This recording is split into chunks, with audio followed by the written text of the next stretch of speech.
Still, most people don't necessarily know what it is and what it isn't. So here it is. CNN Sarah side. Just because I do not want critical race theory taught to my children in school does not mean that I'm a racist, damn it. If you've seen and heard the impassioned arguments over critical race theory, you cannot tell me what is or is not racist. Look at me. but don't quite know what it is, you're not alone. What is critical race theory to you? It's important to describe what it's not. There are 5 tenets of it. I do not know all of them. Do you think people understand what critical race theory actually is? Yeah, that's a good question. It's become a political rallying cry. Critical race theory is bigoted, it is a lie, and it is every bit as racist as the Klansmen in white sheets. But critical race theory, or CRT, is not a new idea. The theory's origins actually date back to the 1970s. The real evil was racism, the determination of white America to remain dominant over black America. And that could take all kinds of forms. Harvard's first tenured black law professor, the late Derek Bell, is considered one of the originators of the academic study. Both history, my experience, current events as we read them, all point to one conclusion about racism in this society. And that is that it is permanent. That it is an essential, it is not an aberration. At least the Encyclopedia Britannica defines critical race theory as race is a socially constructed category used to oppress people of color, and the law and legal institutions are inherently racist because they have functioned to create and then maintain social, economic, and political inequalities between whites and non-whites. Now, the academic theory, once primarily taught in law schools, has become a social and political lightning rod. So, how did we get here? Conservatives need to wake up that this is an existential threat to the United States. Christopher Rufo, a research fellow for a conservative think tank and filmmaker, is credited with injecting critical race theory into the American consciousness in 2020 after researching some of the diversity trainings being held for federal government employees. I call on the president to immediately issue this executive order and stamp out this destructive, divisive, pseudo-scientific ideology at its root. Just a few days later, then President Trump denounced critical race theory. 3 weeks after Rufo's Fox segment, Trump signed an executive order banning critical race theory trainings in the federal government. Critical race theory is being forced into our children's schools. It's being imposed into workplace trainings, and it's being deployed to rip apart friends, neighbors, and families. And thus, a political talking point was born. According to Media Matters, a liberal group which tracked its mentions, this year so far it was debated more than 1,980 times on Fox News. But Rufo's critics accuse him of purposely distorting the true nature of critical race theory. You tweeted that it is you are going to create something toxic when it comes to the way people think about critical race theory. That's what you yourself tweeted. Isn't that bad for America? That's inaccurate, yeah. Critical race theory is intrinsically toxic. I'm merely revealing it, and I'm merely exposing it, and I'm merely creating a framework for people to understand it. But it's not that I've turned critical race theory toxic. But that is not what he tweeted in March.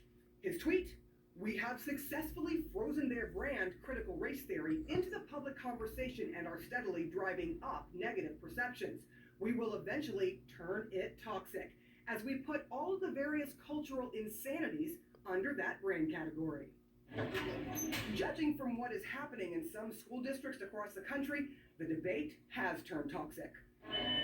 But the school districts suddenly being targeted say they are not teaching critical race theory. There's no evidence of critical race theory in this resource.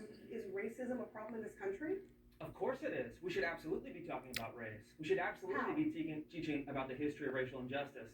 But you can do all of that, surprise, surprise, without critical race theory. Rufo and other parents insist CRT is being taught without calling it by name. The movement against it is in full swing. We can try to ignore that. Conservative groups are putting out ominous videos. This one from the Heritage Foundation. Like a cult, critical race race theory revolution enslaves the minds of the people who adopt it, and the concept is blatantly and unapologetically racist.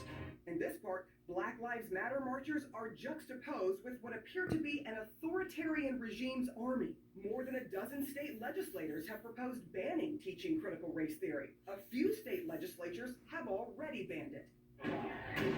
This is all happening in the wake of huge protests demanding a racial reckoning in America. After the police murder of George Floyd, school districts nationwide began looking at ways to have deeper conversations with children about racism in America. What could be the motivation for going against diversity and inclusion? That's where the controversy enters. In an elementary school in Cupertino, a third grade class was asked to determine their social identity, race, gender, age, and then determine which parts of their identity hold power and privilege that they benefit from. The class was stopped after parents complained. In Pennsylvania's Lower Merion School District, as the district came up with new curriculum for cultural proficiency lessons, teachers could use this book to teach about racism with 4th and 5th graders, unless parents opted out. On page 58 it says, "Whiteness is a bad deal. It always was."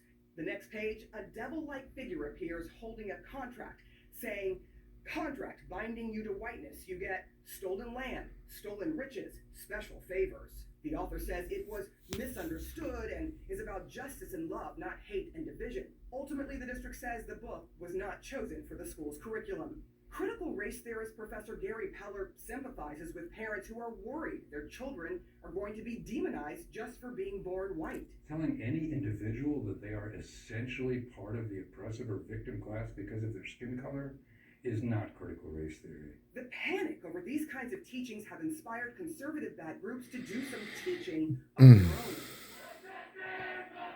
Just a few miles away from where George Floyd protests erupted last year, we attended this seminar against critical race theory. It is a revolution to change society culturally and socially. Catherine Wigfall is on a 17-stop anti-CRT training tour across Minnesota with the conservative Center for the American Experiment Organization. We're not saying that slavery and racism and discrimination and all of the evils of our past and the evils that do continue on in society today shouldn't be taught. The audience took photographs of slides and diligent notes on her presentation. I have a question. When protesters shouted out during and after the event,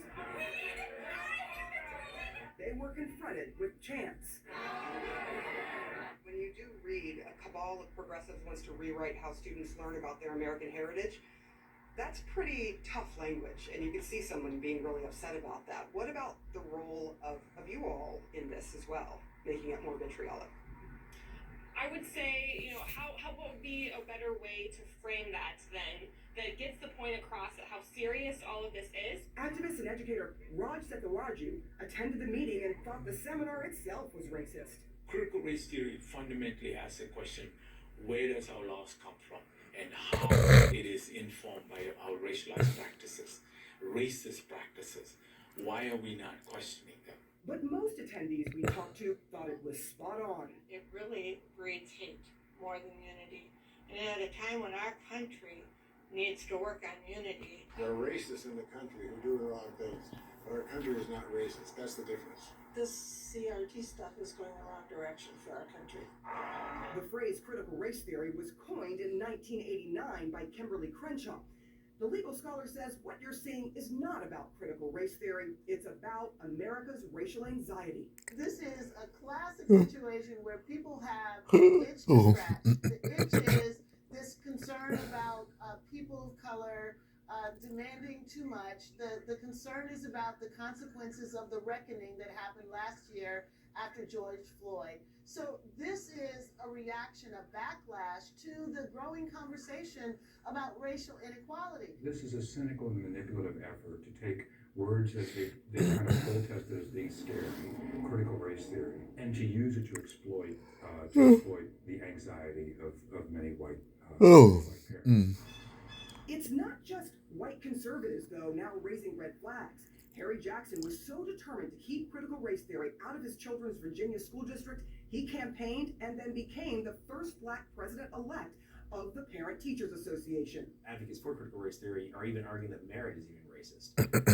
They argue that math is even racist. What is it that you're worried about in these policies? I am worried about the dumbing down of curriculum. I am worried about forced equality. When you talk about forced equality, I mean, some people will say, why shouldn't equality be forced? This country is a whole right, that we are equal, born equal. Well, I believe in equality of opportunity. Forced equality, I think we're going into Marxism. The fight has become so vitriolic in the state of Virginia, one school board meeting turned violent. It wouldn't be inaccurate to describe it as a riot. College professor Julia Holcomb was there and disturbed by the anti-CRT crowd. She's convinced it's no mistake. It got out of hand. We're arguing about this because there are political forces that want us to be arguing about it. And Sarah Seidner joins me now. Sarah, just looking at the meetings in your report,